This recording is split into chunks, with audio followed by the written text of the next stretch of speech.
Hi guys, hello నమస్తే, Aadab, శశికాల్. This is Mahesh చెప్పండి, new concept, new service news అట్లా వస్తుంటాయి కదా. సో ఇవాళ వైఎస్ఆర్సీపీ కాంగ్రెస్ నుంచి ఒక కీలక పాత్ర వహించిన మన లక్ష్మీ పార్వతి గారి గురించి ఇలా దాని గురించి మొత్తం క్లియర్గా తెలుసుకుందామని, అన్న ఎన్టీ రామారావు గారి గురించి తెలుసుకుందామని చెప్పి వచ్చాను అనమాట. ఇవాళ ఇన్వైట్ చేసి వచ్చాను. కొంచెం కేమట్ టర్న్ చేసుకుంటే నమస్తే అండి లక్ష్మీ పార్వతి గారు. బయలుదేరి మిమ్మల్ని లాస్ట్ టైం వచ్చినప్పుడు కూడా ఆస్క్ సేమ్ క్వశ్చన్ ఒకటి, ఇంత కూల్గా ఎలా ఉంటారండి అసలు? అసలు సీక్రెట్ అండి నేచర్ బై బర్త్ వస్తుంది. ఏదైనా స్వభావం అనేది ఎక్కువ శాతం 80% బై బర్త్ వస్తుంది. 20% పరిసరాల ప్రభావం ఉంటుంది. కొంతమంది చాలా మంచి వాళ్ళు అనుకున్న వాళ్ళు కూడా ఒకసారి ఇబ్బందుల వల్ల దేని వల్ల మారుతూ ఉంటారు. కోపం వస్తుంది వాళ్ళకి. అట్లా అదేంటంటే పరిసరాల ప్రభావం. కానీ నేను ఎదుర్కొన్న కష్టాలు కానీ నా అనుభవాలు నా జీవితంలో నేను ఫేస్ చేసినంత ఎవరు చేసింది. అయినా అన్ని ఇబ్బందుల్లో కూడా నేను ఇలాగే ఉన్నాను, చిరునవ్వు జదలేదు నాకే. బస్ నాలో బాగా ఈ ఫిలాసఫీ ఇది ఉంది, భావన ఉంది. ఆ ప్రభావం ఉండటం వల్ల నేను ఈ విధంగా ఉంటున్నాను. నిజంగా అండి. మిమ్మల్ని ఇంకోటి అడుగుదాం అనుకున్నానండి. నార్మల్గా ఎన్టీ రామారావు గారిని ఫస్ట్ టైం ఎక్కడ చూసారండి? ఫస్ట్ టైం చూడటం అయితే 82 పార్టీ పెట్టినప్పుడు తెనాల్లో చూశాను.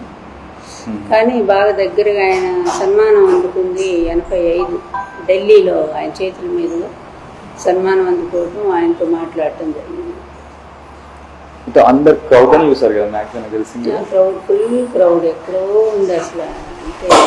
అంటే మీరు చూసినప్పుడు, అంత దూరం చూసినప్పుడు మీరు ముందే చెప్పారు ఎన్టీ రామారావు గారు నాకు ఒక భగవంతుల్లాగా, దేవుళ్ళగా నేను చేస్తుంటాను. అంటే మీరు ముందే అనుకున్నారా రీచ్ అవుతాను, ఎన్టీ రామారావు గారిని కలుస్తాను, ఒకసారి కలవాలని? లేదు, ఎప్పుడు అనుకోలేదు. అనుకోని జరగటమే కదా జీవితం. అనుకున్నాయని ఏమి జరగవు. అనుకోని జరగటమే మనం ఊహించకుండా జరుగుతూ ఉంటుంది. ఆ విధంగా జరిగిందే ఎన్టీఆర్ గారితో పరిచయము, ప్రేమ, ఆ తర్వాత వివాహం.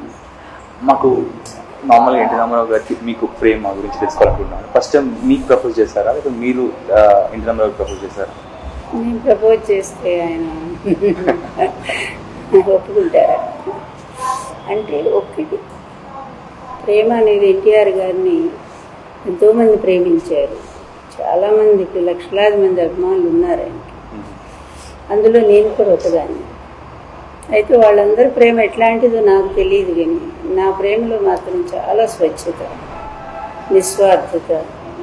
అంటే ఒక భగవంతుడిని భక్తులు, నిజమైన భక్తులు ప్రేమిస్తే ఏమి కోరకుండా ఎలా ప్రేమిస్తారో నేను అట్లా ప్రేమించాను. అంటే రాధ కృష్ణుని ప్రేమించినట్టుగా ప్రేమించాను, మీరా కృష్ణుని ఆరాధించినట్టు ఆరాధించాను. బహుశా అందుకే దగ్గరయ్యాను. అంటే ఫస్ట్ టైం మిమ్మల్ని ఎన్టీ రామారావు గారు చూశాక మీతో మాట్లాడిన వర్డ్ ఏంటండి? ఫస్ట్ మీతో మాట్లాడిన మాట ఎప్పుడు చూశాకే అప్పుడే అసలు ఏం మాట్లాడుకోలేదు. 85లో కలిసినప్పుడు చెప్పాను, నేను చాలా వీరాభిమాని మీకు, చిన్నప్పటి నుంచి బాగా భక్తి మీరంటే అని చెప్పాను. ఆయన గుర్తు పెట్టుకున్నారు బాగా నన్ను. అంటే మీరు జీవితం రాస్తా అని చెప్పారు కదా ఎన్టీ రామారావు గారికి, జీవిత చరిత్ర. సో తన దగ్గరికి వెళ్ళినప్పుడు తను డైరెక్ట్గా మిమ్మల్ని మీరు అప్రోచ్ అయ్యారు కదా, అప్రోచ్ అయినప్పుడు తను ఏమన్నారు? నేను అప్పుడు ఎంఫిల్ చేస్తున్నాను 91. అప్పుడు అడిగితే ఆయన ఒప్పుకోలేదు. నా ఎంఫిల్ పూర్తయిన తర్వాత ఒప్పుకున్నారు. ఒప్పుకొని రాయమని తనే అనౌన్స్ చేశారు, రాస్తానని చెప్పి. ఫస్ట్ ఒప్పుకోలేదు, చాలదు లేదు, ఎందుకంటే my life is like a ocean.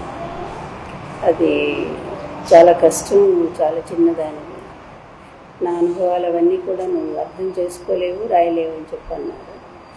నేను చెప్పాను, మీకంటే ఎక్కువ కష్టాలు నేను పడ్డాను, అందువల్ల నేనే రాయగలనని చెప్పాను. సో తర్వాత ఆయన సాటిస్ఫై అయ్యారు, రాయటానికి పర్మిషన్ ఇచ్చారు. సో తర్వాత సీఎం అవ్వడం, అండ్ మీరు ఇప్పుడు కూడా చెప్పారు నార్మల్గా మన లక్ష్మీ పార్వతి గారు ఎంటర్ అయ్యాకనే వెన్నుపోటు అంతా వచ్చిందని అందరు అంటున్నారు బయట. అది ఎంతవరకు నిజమండి? వచ్చింది కదా, అది ఓపెన్గానే ఉంది. ఇప్పుడు ఎన్టీఆర్ గారి వెన్నుపోటు పొడవటం అంటే ముఖ్య కారణం మీరే అండి. సరే వాళ్ళు చేసేవాళ్ళు తప్పులు చేసేవాళ్ళు ఎవరో ఒకళ్ళు మీద పెడతా ఉంటారు కదా, అది కాదని మా ఆయన చెప్పారు కదా. ఎవరు తప్పు చేశారో ఎవరు వెన్నుపోటు పొడిచారు అనేది ఎన్టీఆర్ గారే చెప్పారు కదా స్వయంగా. అందువల్ల ఇంక వాళ్ళ మాట క్రెడిబిలిటీ ఏముంటుంది? అసలు ఆయనే చెప్పినప్పుడు ఆయన చాలా వేదికల మీద ప్రెస్ మీట్లో అదేవిధంగా ఆడియో వీడియో వీటన్నిటిలో కూడా చంద్రబాబు నాయుడు చేసిన దుర్మార్గాన్ని ఓపెన్గా చెప్పారు. నా భార్య ఉత్తమరాలు, మంచిది, ఆమె ఎప్పుడూ నష్టం చేయలేదు, ఆమె వల్ల పార్టీ గెలిచిందని కూడా చెప్పారు. అందువల్ల ఇంక వాళ్ళు బ్రతకాలి కదా, మరి తప్పులు చేసిన వాళ్ళు బ్రతకాలంటే ఎవరో ఒకళ్ళు మేము నిందలేయాలి కనుక అలా నిందలేస్తూ బతుకుతున్నారు. Okay, let me talk about మనం రీసెంట్గా లక్ష్మీ సెంటిగా మూవీ చూస్తున్నాం. ఎందుకు మన తెలంగాణలో రిలీజ్ చేశారు, ఆంధ్రప్రదేశ్లో రిలీజ్ చేయకుండా అడ్డుకున్నారు. ఎందుకు అలా చేశారు? దానిలోనే అర్థమవుతుంది కదా వాళ్ళ భయాలు ఏంటనేది. వాళ్ళ తప్పులు వాళ్ళు ఒప్పుకున్నట్టే ఉంది కదా. అందులో మీకు అబ్జెక్షన్ ఏమైనా ఉంటే కోర్టుకు పోవాలి. అందులో ఇది తప్పు తీశారు, ఇందులో నిజం లేదని ఆ ధైర్యం లేదు. ఆల్రెడీ రిలీజ్ అయింది, ఆంధ్రాలో చాలామంది చూశారు, టీడీపీ వాళ్ళు కూడా చూశారు, అందులో ఏం తప్పు పట్టలేకపోయారు. అందుకని అక్కడ రిలీజ్ అయితే ఆంధ్ర వాళ్ళంతా అసహించుకుంటారని భయపడ్డారు కనుక అక్కడ రిలీజ్ కాకుండా చంద్రబాబు నాయుడు అడ్డుకుంటున్నారు. అక్కడే నేను సక్సెస్ అయ్యాననేది అర్థమవుతాను. స్టిల్ మీరు సక్సెస్ అయ్యారండి. స్టిల్ అప్పుడు ఒకసారి మన రాజీవ్ గారు కూడా వెళ్ళినప్పుడు కూడా మన రీసెంట్గా విజయవాడకి వెళ్ళినప్పుడు కూడా ఆపేశారట. మన ఎయిర్పోర్ట్లోనే డైరెక్ట్ ఆ రోజు మూవీ రిలీజ్ చేయాలట, ఆపేసి బ్యాక్ పంపించేశారట. అదే అతి భయస్తులు వాళ్ళు, ఇంత పిరికి వాళ్ళు. ఎందుకంటే ఎన్టీఆర్ గారి మీద సినిమాలు తీసినప్పుడు కూడా ఆయన ఏమి భయపడ్డా, నా మీద తీశారు అప్పుడు వీళ్ళే చంద్రబాబు నాయుడు వాళ్ళు, నేనేం భయపడ్డా. కానీ ఈరోజు వాళ్ళు ఎందుకు భయపడుతున్నారంటే వీళ్ళ పాపాలన్నీ కూడా ఇక్కడ ఆంధ్ర ప్రజలకు తెలుస్తాయో అనే ఒక భయం. అందులో మూవీ చాలా సక్సెస్ అయింది, చాలా అసలు మామూలు కాదు. యూత్, మీలాంటి యూత్ అంతా విపరీతంగా అట్రాక్ట్ అయ్యారు ఆ మూవీ, చాలా చూస్తారు ఆ పాటలు కానీ అదంతా. అందుకని వాళ్ళకి అతి భయం పట్టుకొని దాన్ని రిలీజ్ కాకుండా ఇంకేముందండి, అయిపోతుంది. ఇంకోటి నేను మూవీ 2 times చూసానండి, మొత్తం క్లియర్గా చూసాను. అబ్జర్వ్ చేస్తే అందులో మిమ్మల్ని కష్టపెట్టడమైనా ఎవరండి మన అందరి ఫ్యామిలీ వాళ్ళు, అదంతా నిజమేనండి? నిజంగా ఇంకా బయోపిక్ ఎందుకు అవుతుంది? నిజమంటే అందులో మిమ్మల్ని మ్యాన్ హ్యాండిల్ చేస్తున్నారంట, మ్యాన్ హ్యాండిల్ చేస్తారు కదా, మ్యాన్ హ్యాండిల్ చేస్తారు మిమ్మల్ని కొట్టడం. చాలా అంతకంటే ఇంకా చంపడానికి కూడా వచ్చారు కత్తి తీసుకొని. అవన్నీ నా బుక్లో కూడా రాశాను, నేనేమి భయపడలేదు, రాశాను కదా. కానీ ఎన్నో కష్టాలు పడితేనే మరి ఆ మహానుభావుడు భార్యను కాగలిగాను. ఆ కష్టాలు సహించాలి అంటే ఈ ఓర్పు కావాలి కదా, అందుకే దేవుడు అంత ఓర్పిచ్చాడు. ఇంకొకటి మన ఎన్టీ రామారావు గారు హ్యాండ్సమ్ అండ్ చాలా అందగాడు అంటారు కదా. ఇక అంత మంచి అందగాడు పక్కన చాలామంది హీరోయిన్స్ చేశారు. బేసిక్గా ఎవరిని కూడా దగ్గర కూడా కూర్చోబెట్టుకోలేదు. కానీ మీకు ఒక స్పెషల్ సీట్ ఇచ్చాడు, స్పెషల్ ఒక భారీ పొజిషన్ ఇచ్చారు. సో హౌ యూ ఫీల్, మీరు ఎలా తీసుకున్నారు అంటే ఇవ్వడానికి కారణం ఏంటి అసలు? కారణం ఏముంది, ఆయనకి నచ్చాను కదా, ఆయనకి బాగా నచ్చాను. అందుకనే ఆయన మోర్ దాన్ హీరోయిన్స్. ఆయన కళ్ళకి వాళ్ళకంటే నేను చాలా అందంగా ఉన్నాను. అన్నిటిని మించి నా నాలెడ్జ్, నా సంస్కారం, నా మంచితనం ఆయన బాగా అట్రాక్ట్ చేసినాయి. నా సింప్లిసిటీ, ఇవన్నీ కూడా ఆయన చాలా నచ్చింది. అందుకని భారీ స్థానం ఇవ్వటం అంటే అంత తేలిక కాదు. భారీ స్థానం ఇచ్చారంటే నాలో ఒక విశేషం ఉందనే కదా ఒప్పుకోవాలి. ఓకే, ఇప్పుడు కొంచెం మనం ఎందుకు వెళ్తే లక్ష్మీ పావని గారు పుట్టి పెరిగింది ఎక్కడ అండి? బాగున్నాను బాగుంటుంది మొత్తం. మాది గుంటూరు జిల్లా పచ్చలతాడిపరయ్య, కొన్నూరు తాలూకా. నా ప్రైమరీ ఎడ్యుకేషన్ అంతా కూడా మా విలేజ్లోనే సాగింది. ఓకే, హై స్కూల్ వరకు అక్కడే అయిపోయింది. తర్వాత కొన్నూరు కాలేజీలో చదివాను. ఉభయ భాషా ప్రవీణ సంస్కృత ఆంధ్ర భాషలో అభ్యసించాను. తర్వాత ఎంఫిల్ చేశాను ఇక్కడ తెలుగు యూనివర్సిటీలో హైదరాబాద్లో. తర్వాత పిహెచ్డి చేశాను, డాక్టరేట్ తీసుకున్నాను. ఇలా నిరంతరం విద్యార్థిగానే ఉన్నాను. ఇప్పుడు కూడా you want to learn something, ఇప్పుడు కూడా మీరు నేర్చుకుంటున్నారు? నాకు ఇంకా చాలా ఏమీ తెలియదని అనుకుంటాను నేను ఇప్పటికీ. బహుశా నేను ఆల్మోస్ట్ ఎన్ని పుస్తకాలు చదివి ఉంటాను, కొన్ని లక్షలు చదివి ఉంటాను. నాకు లెక్క కూడా చెప్పలేనంత చదివాను నేను. మీకు చాలా ఇష్టంగా ఉండే బుక్స్ ఏమేమి? నాకు మించిన వరుసైన బాగా ఇష్టపడతాను నేను. నా ఫస్ట్ చాలా చిన్న ఏజ్లో, నా 9-10 ఏట నేను శరత్ చంద్ర నాకు చాలా ఇష్టమైన సాహిత్యం. శరత్ చంద్ర రాసినటువంటి బెంగాలీ నవలు. ఫస్ట్ బడదీది చదివాను, తర్వాత చరిత్రహీనుడు, ఆ తర్వాత బాటసారి అదే బడదీది, బాటసారి, తర్వాత దేవదాసు. ఇవన్నీ చాలా నవలు ఉన్నాయి ఆయన రాసినవి. అవి తెలుగులో సినిమాలుగా కూడా వచ్చినాయి. వాటన్నిటిలో కూడా అక్కినేని గారి హీరోగా ఉన్నారు. అట్లా ఆయన సాహిత్యం మొట్టమొదటి నన్ను బాగా అట్రాక్ట్ చేసింది. ఆ తర్వాత నేను డిగ్రీ అయిపోయిన తర్వాత సంస్కృతం బాగా వచ్చి రావడంతో నేను వేదాలు చదివాను, ఉపనిషత్తులు చదివాను. అటువైపు వెళ్ళిపోయింది మనసంతా. బాగా పూర్తి ఫిలసాఫికల్గా నేను ఆ బుక్స్ చదవటం ప్రారంభించాను. చాలా వేదాంత పుస్తకాలు చదివాను. భగవద్గీత నాకు కరకరామలకు. అట్లాగే శంకర అద్వైతం చాలా ఇష్టం నాకు. శంకరాచార్య రాసిన భజగోవిందం మీద నేను వ్యాఖ్యానం రాశాను తిరుపతి దేవస్థానం. తర్వాత ఆ రోజుల్లో నేను ఈ చదువుకున్నదంతా ప్రజలతో పంచుకునేదాన్ని ఉపన్యాసాల రూపంలో. నేను ప్రతి దేవాలయంలో ఆల్మోస్ట్ ఆంధ్రప్రదేశ్లో అన్ని దేవాలయాల్లో ఉపన్యాసాలు చెప్పాను. నాకు చాలా మంచి పేరు ఉండేది. అంటే 22వ ఏటే నేను గురువు స్థానంలో ఉన్నాను అన్నమాట. అంత ప్రవచనాలు చెప్పే స్థానంలో. ఇంకా విద్య అబ్బింది నాకు ఆ రోజుల్లో. అందువల్లే ఆధ్యాత్మిక విద్య వల్లే నాకు ఇన్ని కష్టాలు వచ్చినా నేను కొంచెం బ్యాలెన్స్గా ఉండడానికి అదే కారణం. సో మ్యామ్, నార్మల్గా ఇప్పుడు ఇంతకుముందే ఇంట్లోనే చెప్పేసాను, వైఎస్ఆర్సీపీలో మీరు కీలక పాత్ర వహించారని చెప్పాను కదా.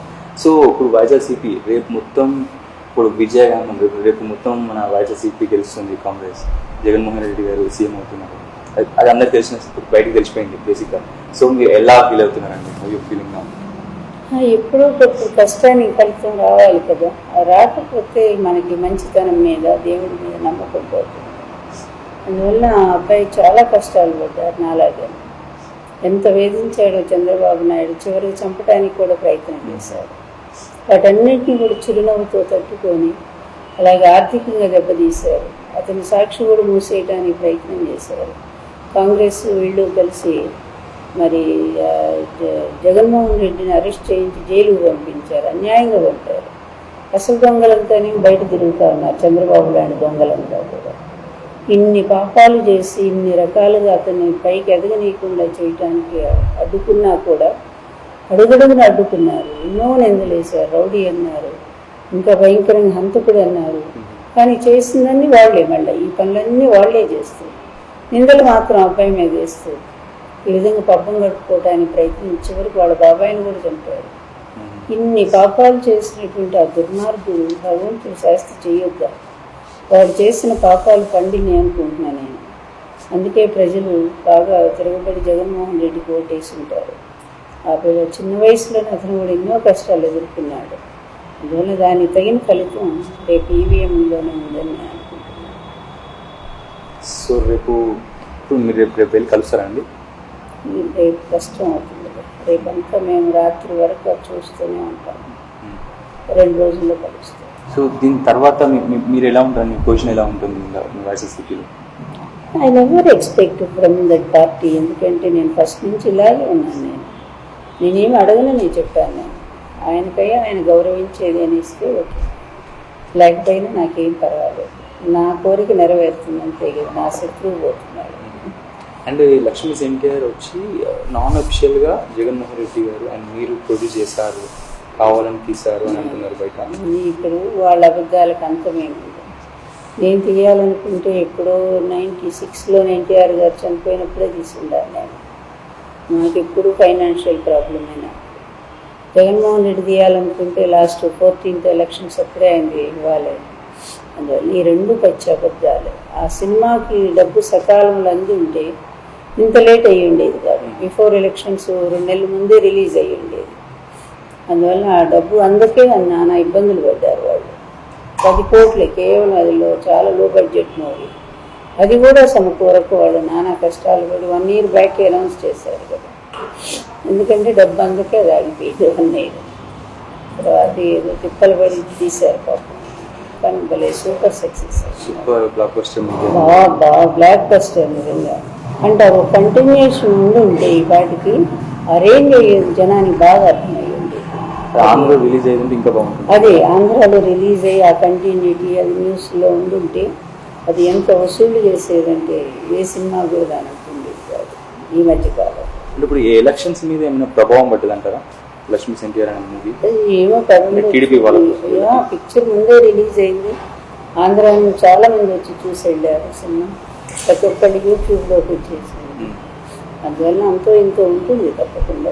యూట్యూబ్లో సోషల్ మీడియాలో ముఖ్యంగా ఆ పాట ఒకటి దగా మోసం అనే పాట కోట్లాది మంది పోయి ఎంత సెన్సేషన్ అది అసలు మాటలతో చెప్పలేదు.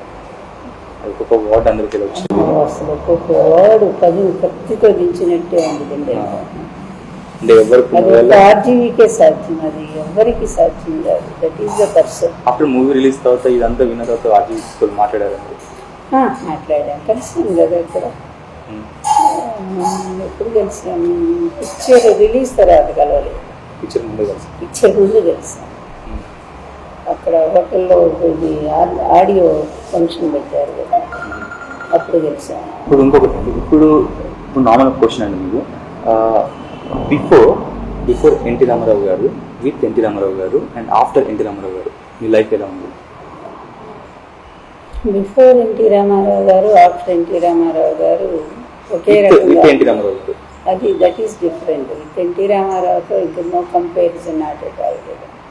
ఒక దైవంతో ఉన్నప్పుడు ఎలా ఉంటుందో అంత ఆనందం, అంత అనుభూతి, ఆ కష్టాలు కూడా సుఖాలుగానే అనిపించేది ఆయనతో ఉన్నప్పుడు.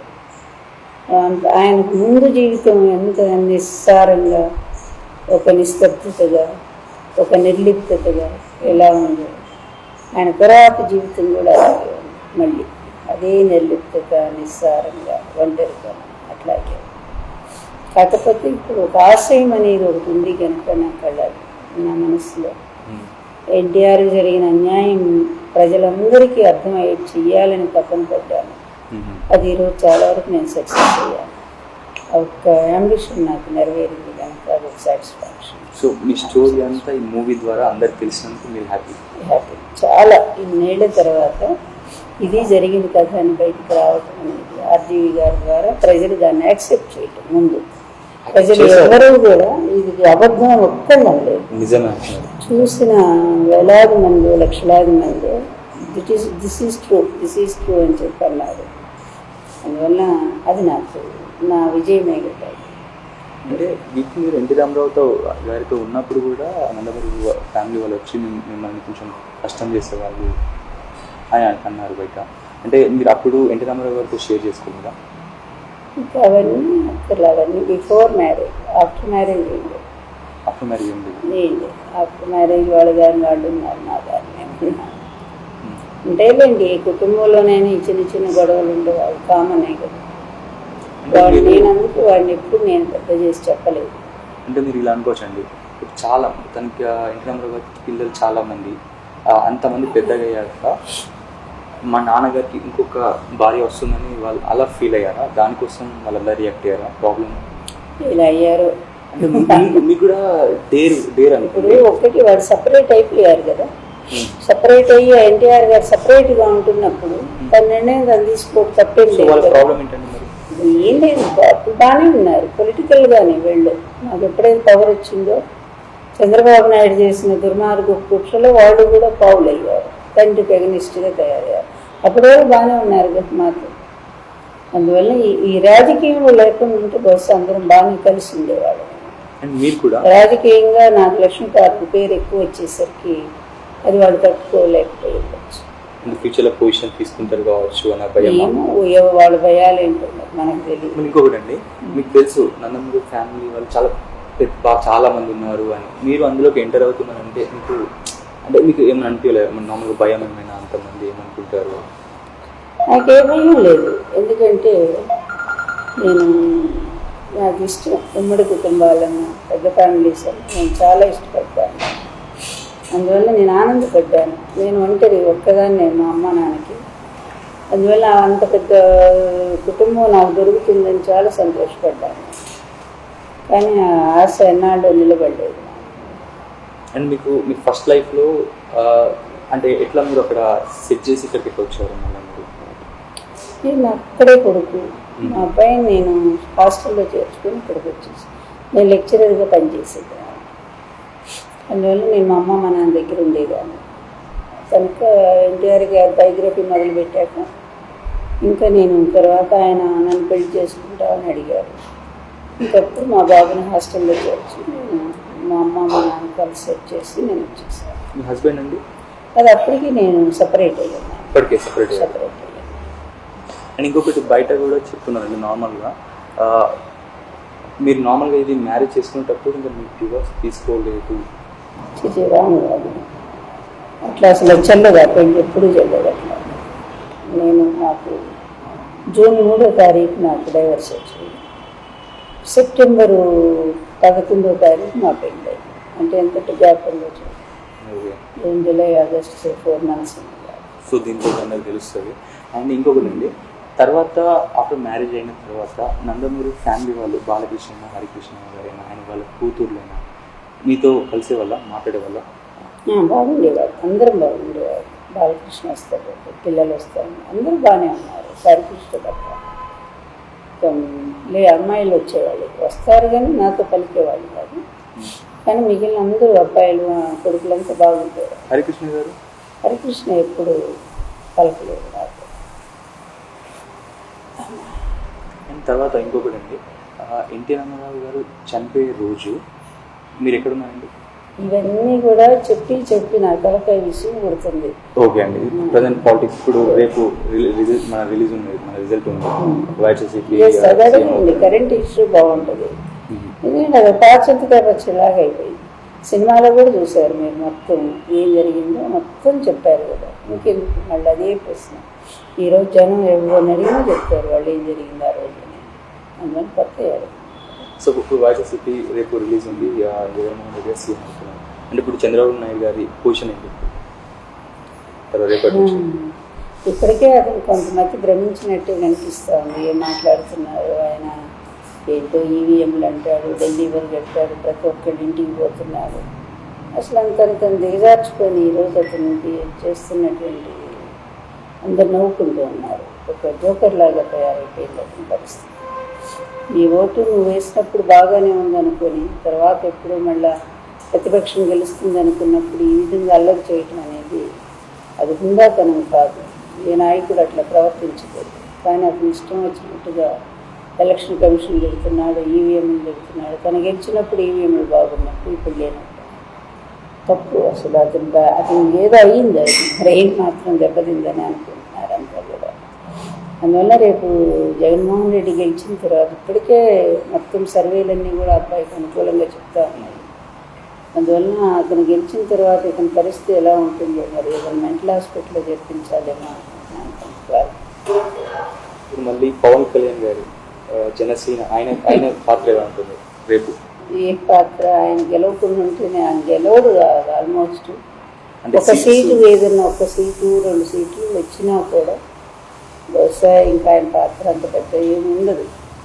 కానీ ఆయన అసెంబ్లీలోకి వస్తూ మాకు చాలా డిస్టర్బెన్స్ చేస్తాడని జనంలో అభిప్రాయం ఉంది. పవన్ కళ్యాణ్ వస్తే బాగా డిస్టర్బెన్స్ చేస్తాడు. ఎందుకంటే అతనికి ముందు మెచ్యూరిటీ లేదు, అసలు ఏ సబ్జెక్టు మీద మెచ్యూరిటీ లేదు. పాపం అది చదువుతాడు, ఆ చదివిని మళ్ళీ చెప్పేసరికి మర్చిపోతున్నాడు అతను. అందుకని ఏదేదో చెప్తాడు. రెడ్డిస్ గురించి చెప్పాడు ఈ మధ్య చరిత్ర. అది బ్రిటిష్ వాళ్ళు రెడ్డి పదం కనిపెట్టారు. కానీ బ్రిటిష్ వాళ్ళ కంటే ఎప్పుడో వచ్చింది రెడ్డి అనేటువంటి పదం. కనుక ఇట్లాంటివన్నీ కూడా తప్పులు మాట్లాడకూడదు. అలా ఇంకొకటి చాలా వివాదాలు అవుతూ ఉన్నాడు.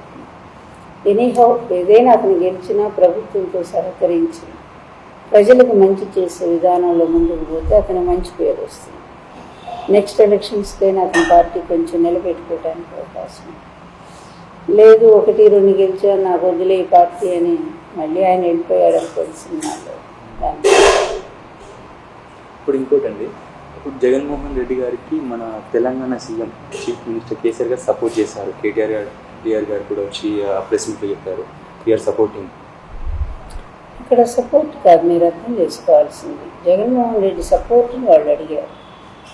ఫెడరల్ ఫ్రంట్ ఏర్పాటు చేస్తున్నాక ఈ ఫెడరల్ ఫ్రంట్లో నాన్ బీజేపీ, నాన్ కాంగ్రెస్ పక్షాలన్నీ కూడా కలిసి పనిచేద్దాం మనం, మనమంతా ఒక యూనిటీగా ఉంటే రేపు మన రాష్ట్రాలకు కావాల్సినటువంటివన్నీ సాధించుకోవడానికి అవకాశం ఉంటుంది. ఇరిగేషన్ సంబంధించి కానివ్వండి, లేకపోతే మిగిలినటువంటి వాటిల్లో రాబట్టుకోవాల్సిన ఫండ్స్ గురించి కానీ, మాకు ముఖ్యంగా ఏపీ అయితే పోలవరం ఉంటుంది, రాజధాని నిర్మాణం ఉంటుంది, ఇలాంటివి చాలా ఉన్నాయి కనుక మన గట్టి బలం కనుక ఎదిరించేటువంటి సపోర్ట్ ఉంటే అప్పుడు కేంద్రం మాట వింటుంది అనే దాని మీద ఫెడరల్ ఫ్రంట్ ఆయన రెడీ చేశారు. దాన్ని కేటీఆర్ గారిని పంపారు. జగన్మోహన్ రెడ్డి యాక్సెప్ట్ చేశాడు సపోర్ట్ ఇవ్వడానికి. ఏది non Congress and non BJP అది జరిగింది. అది అంతే తప్ప ఆయన వచ్చి ఇక్కడ మాకు సపోర్ట్ చేసింది లేదు, ఈ నెల అక్కడ సపోర్ట్ చేసింది ఏమి లేదు. ఒక పాలసీ మ్యాటర్ మీద ఇద్దరు కలుస్తామని అనుకున్నారు. అది ఇంకోటండి, ఇప్పుడు తెలంగాణ సీఎం కేసీఆర్ గారి గురించి మీకు చెప్పాలంటే ఆయన పొలిటికల్ వ్యూ ఎలా ఉంటారు, దాని మీద మాట్లాడాలి. అతను చాలా తెలివైన వాడు కేసీఆర్. అపర చాణక్యుడు అంటారే, అంత తెలివైన వాడు. అపర చాణక్యుడు అని చంద్రబాబు పనికిరాని వాడైపోయాడు. అతని అంటే అతను అన్ని కుతంత్రాలు, కుయుక్తులు అవి ఎప్పుడూ చెల్లవలేదు. అందువల్ల రాజకీయాల్లో కొంత స్ట్రైట్నెస్ ఉండాలి, జనాన్ని నమ్మించి పనులు చేయగలిగి ఉండాలి. ఫర్ ఎగ్జాంపుల్ లాస్ట్ అతను రాగానే కాళేశ్వరం మొదలుపెట్టాడు. మొత్తం విపక్షాలు తర్వాత ఆంధ్ర అందరూ కూడా వద్దన్నారు కాళేశ్వరం ప్రాజెక్టు. కానీ అతను అనుకున్నది చేస్తూ ఉన్నాడు. ఇప్పుడు పంప్ సెట్ల సాయంతో నీళ్లు అందించడానికి రేపు మేలో జూన్లోనే ఎప్పుడు నీళ్లు కూడా రాబోతున్నాయి. అట్లా ఏదో ఒకటి చేసి చూపించాలి కదా. అలాగే మిషన్ కాకతీయ కానీ ఇలాంటి మంచి పనులన్నీ చేసి అతను చూపించి కరెంట్ ఒకటి. ఇంత ఎండాకాలంలో ఈ కరెంటు లేకపోతే అల్లాడిపోయేవాడు నిజంగా జనం. మరి అసలు వాటర్ సోర్స్ లేనటువంటి తెలంగాణలో ఇంత ఎలక్ట్రిసిటీ సాధించడం అంటే అది ఇంత గొప్ప విషయం. ఉమ్మడి రాష్ట్రాలు ఎప్పుడు కరెంటు పోతుండేది మనకు కలిసినప్పుడు. అసలు హైదరాబాద్ ఎప్పుడు కరెంటు పోయేది. అలాంటిది అతను సాధించిన వాటిలో ఇది ఒక సక్సెస్. అందువల్ల ఇంకా కొన్ని చేయలేకపోవచ్చు. ఏది 2 గదులు ఇళ్ళు అట్లాంటివి ఏదో ఉన్నాయి. అలాంటివన్నీ కూడా కష్టం కదా. ఒక 5 ఏళ్లలో అన్నీ చేసేయాలంటే సాధ్యం కాదు. కానీ ఏది అవసరమో అది చేశారు. ముందు ఏం కావాలి, వాటర్ కావాలి. వాటర్ చాలా ముఖ్యం. అందువల్ల ఇప్పుడు కూడా ఎక్కడ హైదరాబాద్లో మాకు నీళ్లు లేవు, పట్టుకున్నాను ఎవరు అంటం లేదు. సప్లై బాగానే ఉంది. 3 రోజులకు 4 రోజులకు ఒక నీళ్ళు ఇస్తున్నారు, సరిపోతున్నారు. కమింగ్ టు వాళ్ళ కొడుకు మన తారక రామారావు కేటీఆర్ గారు అంటే యాక్చువల్లీ మీరు ఇక్కడ అబ్జర్వ్ చేయొచ్చు, మన ఎన్టీ రామారావు గారి పేరు ఇష్టపడి పెట్టుకున్నారు వాళ్ళ కొడుకు. ఇప్పుడు చెప్తుంటారు ఎన్టీ రామారావు గారిని నేను ఇట్లా అభిమానిస్తానని, అందుకే మా కొడుకుగా నేను పెట్టుకున్నాను కలకుంట తారక రామారావు అని చెప్పి. సో ఆ తారక రామారావు గారి గురించి కేటీఆర్. అబ్బాయి బాగా చదువుకున్నాడు, అమెరికాలో చదువుకున్నాడు, తండ్రితో పాటు నడుస్తున్నాడు. అదృష్టవంతుడు కేసీఆర్ గారు. 2 కూతురు కానీ కొడుకు కానీ 2 తెలివైన వాళ్ళు. చంద్రబాబు దురదృష్టం ఎప్పుడంటే ఆయన కొడుకు రూపంలోనే ఉంటుంది. అతను చేసిన పాపాలన్నీ కొడుకు రూపంలోనే పుట్టాయనుకుంటా నేనైతే మాత్రం. ఎందుకంటే జీవితం అంతా ఆ కొడుకుని చూస్తూ ఏడవలసిందే. ఇక్కడ అలా కాదు. జమ్ములు లాంటి వాళ్ళు 2 పిల్లలు కూడా కేసీఆర్ కొడుకు కూతురు 2 చాలా చక్కగా చదువుకున్నారు. మంచి తెలివితేటలు వాళ్ళు, ముఖ్యంగా మంచి ఆరియేటర్స్. చాలా బాగా మాట్లాడతారు. వాళ్ళ స్పీచెస్ కూడా అట్రాక్ట్ చేస్తారు. ముఖ్యంగా అన్ని లాంగ్వేజెస్ మాట్లాడతారు వాళ్ళు. అది అవసరం. ఈరోజు ప్రజలకు భాష ముఖ్యం కదా. అందువల్ల అది ఆ విధంగా కేసీఆర్ అదృష్టవంతుడు. రెండోది కేటీఆర్ నాకు బాగా అభిమానం అబ్బాయి అంటే. ముఖ్యంగా మా ఆయన పేరు పెట్టారని కానీ కాకుండా అతను కూడా ఐటీ రంగంలో చాలా ప్రయోగాలు చేశాడు. ఐటీ హబ్ తీసుకురావడం కానీ ఈరోజు ప్రపంచ దేశాల్లో చాలా ఆపిల్ సంస్థ వచ్చింది, అమెజాన్ వచ్చింది. తర్వాత ఇంకేంటి ఐటీ రంగంలో చాలా ప్రధానమైన సంస్థలన్నీ కూడా ఈరోజు హైదరాబాద్ రావడానికి కేటీఆర్ కృషి. దాన్ని మనం అభినందించాల్సినటువంటి అవసరం. అందువల్ల మంత్రిగా అతను సాధించాడని చెప్పుకోవాలి. సో ఇప్పుడు కమింగ్ టు నార్మల్గా చిన్న ర్యాపిడ్ ఫైర్ లాగా చేద్దామండి. జస్ట్ నేను నేమ్ చెప్తాను. ఒక్క మాటలో చెప్పాలంటే ఎన్టీ రామారావు గారి గురించి ఒక్క మాటలో చెప్పాలంటే ఎన్టీ రామారావు గారి గురించి ఒక్కటే మాట. చదవదగిన పుస్తకం. ఓకే. ఎందుకంటే అవతారాలు అది ఇది అనే కంటే అతిశయక్తిగా మాట్లాడకూడదు. ప్రతి ఒక్కళ్ళు చదవదగిన పుస్తకం. ఒక్క వాక్యం. బాలకృష్ణ గారు Balakrishna is a foolish person. Still ఇప్పుడు కూడా అర్థం చేసుకోవట్లేదు. ఈజ్ ఎ ఫూలిష్ పర్సన్ అంటే దాంట్లో చాలా అర్థాలు ఉన్నాయి. తెలివి తక్కువ వాడు, అమాయకుడు అని అర్థాలు ఉన్నాయి. కానీ మీరు ఇట్లా అబ్జర్వ్ చేయొచ్చు, వెన్నుపోటు పొడిచింది చంద్రబాబు నాయుడు గారు అని తెలిసి కూడా తన వెనుక ఎన్నుకుంటున్నారు. అదే ఫూలిష్నెస్ నేను చెప్తున్నది. నిజానికి వాళ్ళు కావాలి తండ్రి తర్వాత ముఖ్యమంత్రులు. అలా కాకుండా ఎవరినో బయట నుంచి వచ్చిన వాడు బావని ముఖ్యమంత్రిని చేసి బాగా ఒక్క సీట్ ఇస్తావా అని వెంట కొడుతున్నారు. అది ఫూలిష్నెస్ కదా, అది అమాయకత్వం. హరికృష్ణ గారు సేమ్ సేమ్ ఎన్టీఆర్ కుటుంబం అంతా కూడా అంత అదే ఫూలిష్నెస్. సపోజ్ లక్ష్మీపార్వతి గారు, సపోజ్ ఇప్పుడు పగ్గాలు అని టీడీపీ పగ్గాలు అనేవి మన జూనియర్ ఎన్టీఆర్కి లేదా హరికృష్ణ కొడుకులకి వస్తే మీరు మళ్ళీ టీడీపీలోకి వచ్చే ప్రభావం ఉండదు అంటే నందమూరి ఫ్యామిలీ వాళ్ళకి వచ్చేది ఉంటే పగ్గాలు? నాకు అట్లా అదేం లేదు నాకు. ఎందుకంటే నాకు కావాల్సింది గౌరవం, రెస్పెక్ట్. ఎవరు గౌరవిస్తారో నేను అక్కడే ఉంటాను తప్ప గౌరవం లేని చోటు నిమిషం కూడా ఉంటాను. నాకు ఈ పదవులు ఇవన్నీ కూడా నాకు ఎప్పుడూ లేదు, అంబిషియస్ లేదు. అందువల్ల ఆ కుటుంబం నన్ను గౌరవంగా తీసుకెళ్ళి మా అమ్మ లేక మా అమ్మమ్మ మా నాయనమ్మకు ఒక ప్రేమతో ఇంటికి వచ్చి గౌరవంగా తీసుకెళ్తే నాకు ఇష్టమే కుటుంబంలో కలవటానికి. వెళ్తారు పగ్గాలు తీసుకుంటే వాళ్ళు జూనియర్ ఎన్టీఆర్ అవన్నీ ఇప్పుడే నేనేం చెప్పలేను. అవన్నీ ఊహాగానాలే. ఎందుకంటే చంద్రబాబు నాయుడు ఉన్నంత వరకు ఆ పార్టీని ఇంకోడు రానివ్వడు అసలు. అతను బ్రతుకున్నంత అతను గుప్పెట్లోనే పెట్టుకొని ఉంటాడు. వీళ్ళ వల్ల కాదు అది లాక్కోవడం. అంటే ఫ్యూచర్లో మన జూనియర్ ఎన్టీఆర్ గారు సీఎం అయ్యే అవకాశాలు ఉంటాయి?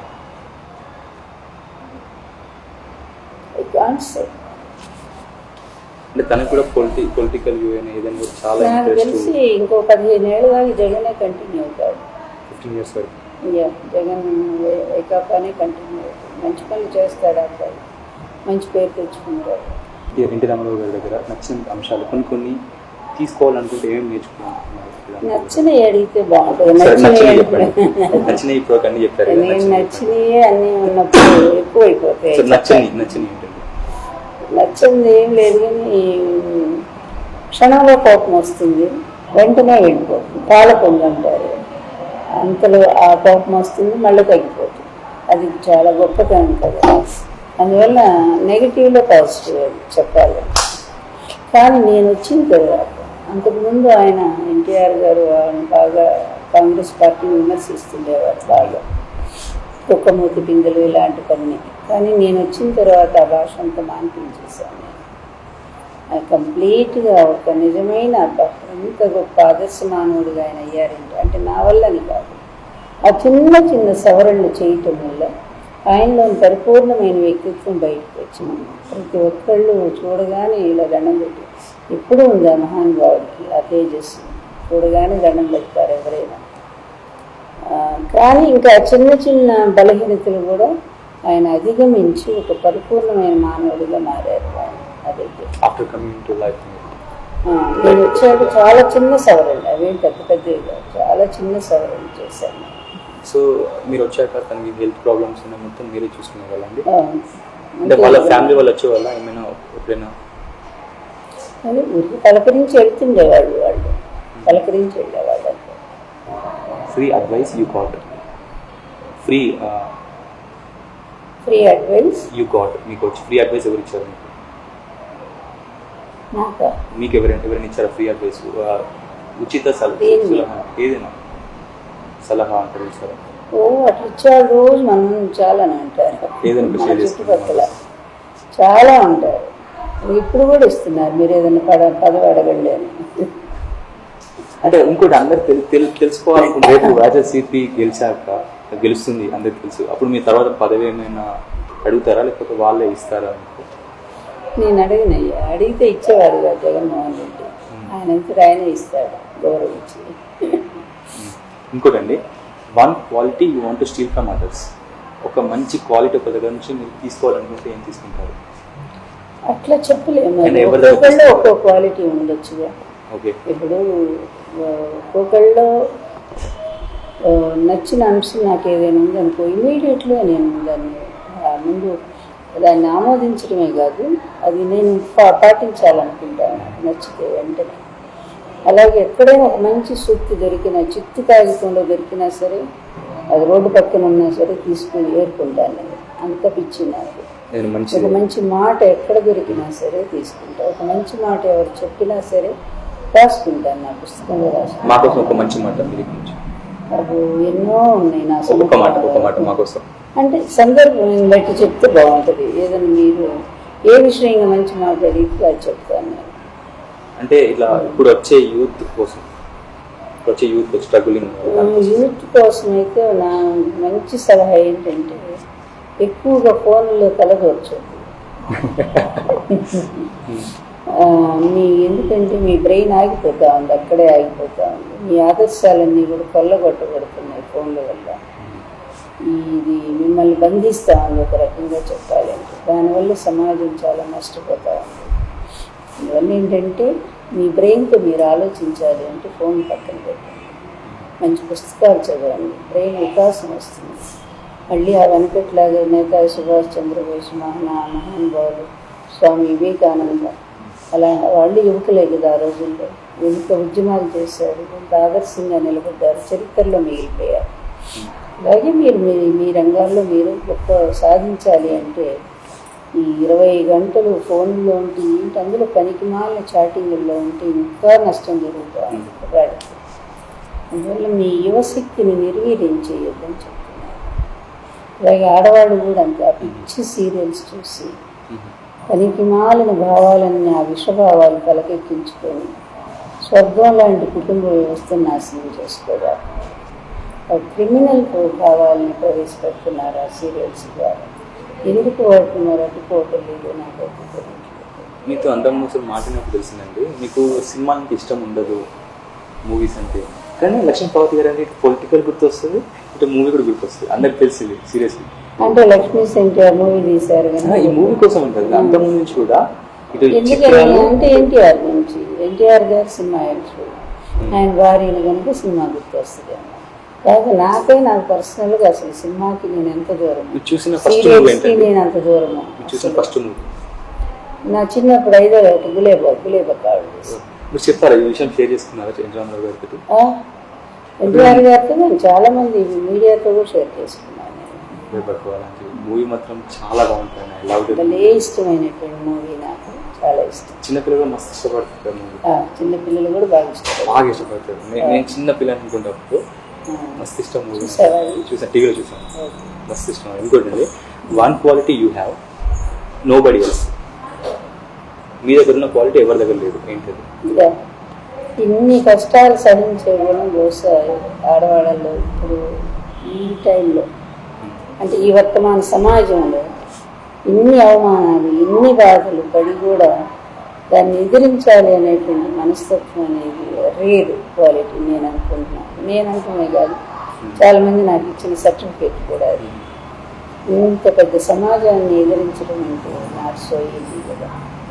కానీ ఎదిరిస్తూ కూడా నా ఓర్పుని, నా వ్యక్తిత్వాన్ని నేను పోగొట్టుకోకుండా నిలబెట్టాను. I have that rare quality. If you write your own biography book, మీ బుక్ మీరు ఓన్గా రాసేది ఉంటే వాజ్ ద టైటిల్? నా బయోగ్రఫీనా? ఆటోబయోగ్రఫీ. నాకు నేను రాసుకునేది ఆత్మకథ అంటారు, ఇంకెవరన్నా రాస్తే బయోగ్రఫీ అంటారు. ఓకే, మీ ఓన్ ఆటోబయోగ్రఫీ రాసుకుంటే దాని పేరేంటి? ఎవరి పేరు? ఆత్మకథ అంతే ఉంటుంది. Okay, one thing you want to read always, అంటే ఎప్పటికీ చదవాలనుకునే ఏంటిది? ఏం చదువుతారు ఎక్కువ? ఎప్పటికి ఒకటే చదవాలని మైండ్లో ఉంటుంది కదా? ఇప్పుడు చదవాలనిపించేది సాహిత్యమే. నిజంగా సాహిత్యం ఎంత చదువుతున్నా అది ఇచ్చే ఆనందమే వేరు. మంచి పోయిటరీ వింటే చాలా సంతోషం అనిపిస్తుంది. మంచి పాట, ఆ పాటలో కూడా చక్కటి సాహిత్యం ఉందనుకోండి, ఎంత బాగుంటాయి అట్లాంటివి. ఎక్కువ హిందీ సాంగ్స్ నేను బాగా ఎంజాయ్ చేస్తాను. అందువల్ల హిందీ మూవీ చూస్తారండి మీరు? చూడను, సినిమాలు చూడను. అదే మ్యూజిక్ పిచ్చి, నాకు చాలా పిచ్చి. అందులో ఇప్పుడు తెలుగు పాటల కంటే హిందీ పాటలు ఎక్కువ ఇష్టపడతాను. మీకు ఇష్టమైన పాట హిందీలో? ఓ చాలా ఉన్నాయి. ఒక పాట పాట నేను పాడలేదు కానీ చెప్పండి పేరు, మూవీ చాలా ఉన్నాయి. ఎహసాన్ పేరా తర్వాత ఓదిల్,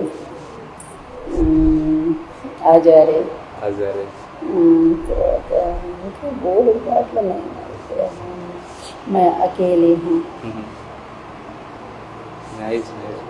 అన్ని ఓల్డ్ సాంగ్స్ జరాసియా చాలా ఇంకోటి అండి లక్ష్మి గారు, when you meet A random person, ఒక కొత్త పర్సన్ కలిస్తే ఒక 3 things అబ్జర్వ్ చేస్తారు. ఏం అబ్జర్వ్ చేస్తారు? ఒక కొత్త పర్సన్, ఒక స్ట్రేంజర్ని కలిసారు, ఒక 3 things మీరు అబ్జర్వ్ చేయాలంటే ఏమో? ఫస్ట్ నేను అది మీకు కూడా అనుభవమే, నేను వేషం చూస్తాను. ఫస్ట్ నేను డిస్లైక్ చేసింది మీ వేషాన్ని. నాకు ఆ ఇంప్రెషన్ అయిపోయింది ఆ రోజు. 3 కూడా 2 మాట తీరు, ఆ సంస్కారం, ఆ మాటలో కనిపించే సంస్కారం, ఆ మాటల్లో వ్యక్తమయ్యేటువంటి భావాలు, అంటే అది వాళ్ళు కొంత డెప్త్ ఉందా లేదా, అంటే ఓ పెద్ద సాహిత్యం మాట్లాడాలని కాదు, కొంత అనుభవం, అది జీవితం పట్ల అవగాహన ఉందా లేదా, ఈ 3 నేను చూస్తే నాకు గౌరవం కలుగుతుంది. ఇక నాకు సంబంధించి మంచి సాహితీవేత్తలు లేకపోతే మంచి మ్యూజిషియన్స్ అంటే బాగా పాడేటువంటి మ్యూజిక్ పర్సన్స్ వచ్చారంటే చాలా ఇష్టపడుతుంటారు. నేను చాలా ఇష్టం నాకు మ్యూజిక్ కన్నా సాహిత్యం. 2 కళ్ళని చెప్పాలి. సపోజ్ ఏమైనా మ్యూజిక్ కన్సర్న్ ఉంటే వెళ్తారండి చూడడానికి, వినడానికి? మ్యూజిక్ కన్సర్న్ ఏమైనా మ్యూజికల్ ఉంటాయి కదా? నేను మా ఇంట్లోనే పెట్టేదాన్ని వారం కూడా. అక్కడ రాషిద్ గారని ఓల్డ్ సిటీ నుంచి చాలా మంది వస్తుండేవాళ్ళు. భలే పాటలు భలే పాడేవారు, హిందీ పాటలు. నాకు అసలు హిందీ పాటలు అంటే చిన్న ఉన్నప్పుడు లక్ష్మీ పార్వతి గారు ఏం చేసేవారు అంటే? యాక్చువల్లీ చిన్న ఉన్నప్పుడు ఏమేమి ఇష్టం? యాక్చువల్లీ చిన్నగా ఉన్నప్పుడు ఏముంది, అమ్మ చేసి పెట్టేటువంటి పిండి వంటలు తింటూ బాగా మినపసుని మా అమ్మ బాగా చేసేది, అరిసెలు ఇట్లా వెన్న ఇష్టం నాకు. చీజ్ ఇష్టం నాకు, బటర్ ఇంట్లో తయారు చేస్తారు కదా, అందుకని ఇంతవన్నీ రోజు నా కంచంలో ఉండాల్సిందే. ఇది కృష్ణుడే ఇట్లా పుట్టాడు అనేది మీ ఫరెవర్ డ్రీమ్ ఏంటండి? Forever dream. కానీ నేను అంత చిన్న వయసులో కూడా చాలా మంచి ఛాంపియన్ గేమ్స్లో, చాలా బాగా ఆడేది. ఏం ఆడేవారండి గేమ్స్? రన్నింగ్ రేస్ ఫస్ట్, ఎప్పుడు ఫస్టే. నేను ఖోఖో నేనే ఫస్ట్ నాకు టీంకి. తర్వాత ఇది త్రోబాల్ నేను, కూడా త్రోబాల్. తర్వాత లాంగ్ జంప్, హై జంప్ చేశాను కానీ ఒకసారి నడుము విరిగింది. చేసేదాన్ని అది కూడా వెనక ఆడకూడదు అనుకునేదాన్ని, ఒకసారి దెబ్బతింది. ఇంకా క్యారమ్స్ బాగా ఆడతాను, తర్వాత రింగు, ఇలాంటివి. అసలు ఎప్పుడు మా టీము పక్క డిస్ట్రిక్ట్స్ స్కూల్స్ మధ్య కాంపిటీషన్కి వెళ్తూ ఉండేదాన్ని. ఎప్పుడు నేను విన్నరే. చాలా ఎన్నో సర్టిఫికేట్స్ నాకు అసలు గేమ్స్లో. ఇంకోటండి, మీ ఫరెవర్ డ్రీమ్ ఏంటండి? ఫరెవర్ డ్రీమ్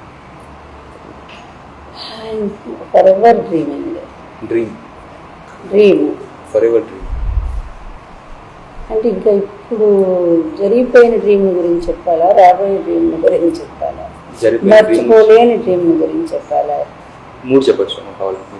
రాబోయే డ్రీమ్ అంటే ఏముండదు. మా వయసుకి ఇప్పుడు 60 ఏళ్ళు దాటాయి. మా ఇంట్లో చిన్న పిల్లలు వస్తే నాకు ఎత్తుకోవాలని చాలా కోరికగా ఉంది. మీ కొడుకు డ్రీమింగ్. మీ అబ్బాయి గారు డాక్టర్ ప్రసాద్. అంటే ఇప్పుడు ఎక్కడ హైదరాబాద్లో ఉంటున్నారండి? నాతోనే ఉంటారు. నా కోడలు 2 డాక్టర్లు. మనవరాలు ఎంతమంది?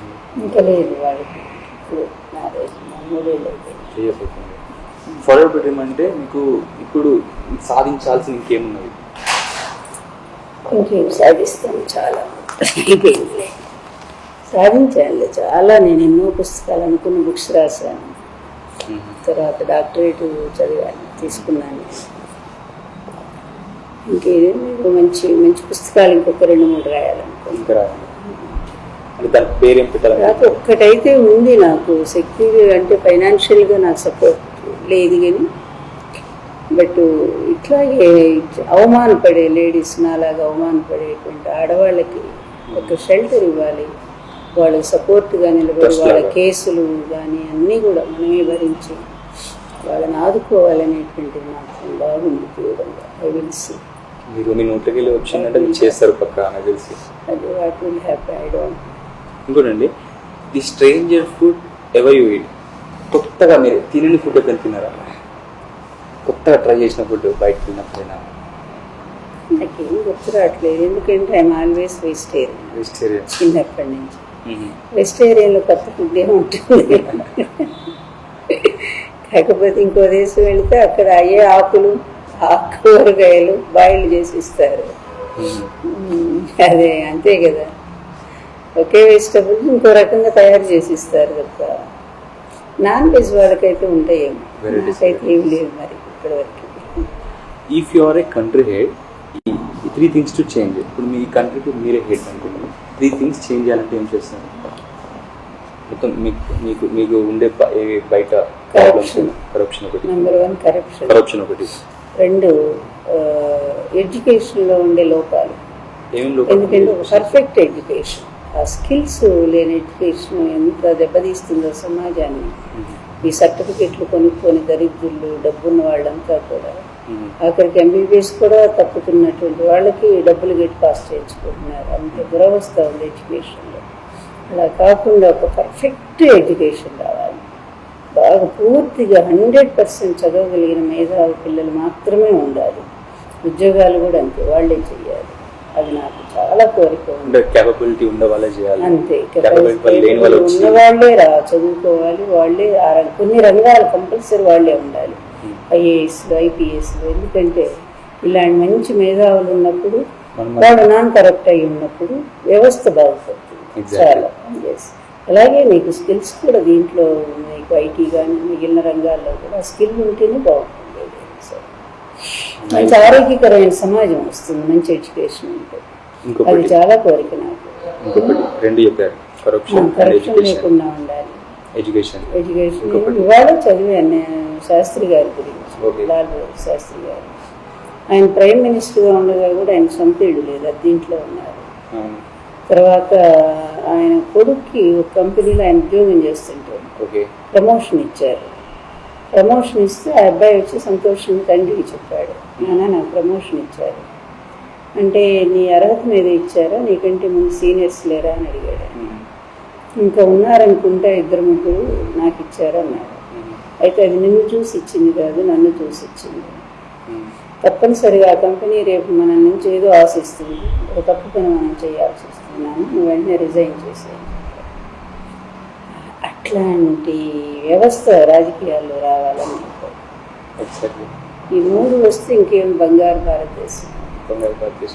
ఇంకోటండి, if you have $1 billion, 3 things to buy. $1 billion మీరు ఒక చిన్నపిల్లల్ని అడిగే ప్రశ్నలు అంటే అంతే నార్మల్గా క్వశ్చన్ అయిపోతారు, కొంచెం ఫన్ చేద్దామని చెప్పి జస్ట్ ఆస్కుంటాను.